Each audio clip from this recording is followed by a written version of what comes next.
యద్యదాచరతి శ్రేష్ఠః తత్తదేవేతరో జనః సయత్ప్రమాణం కురుతే లోకస్తదనువర్తతే.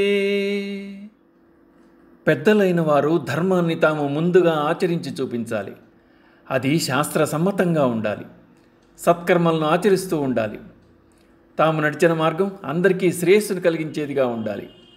అప్పుడే సామాన్యులు కూడా వారిని అనుకరిస్తారు. వారి అడుగులో అడుగు వేస్తారు.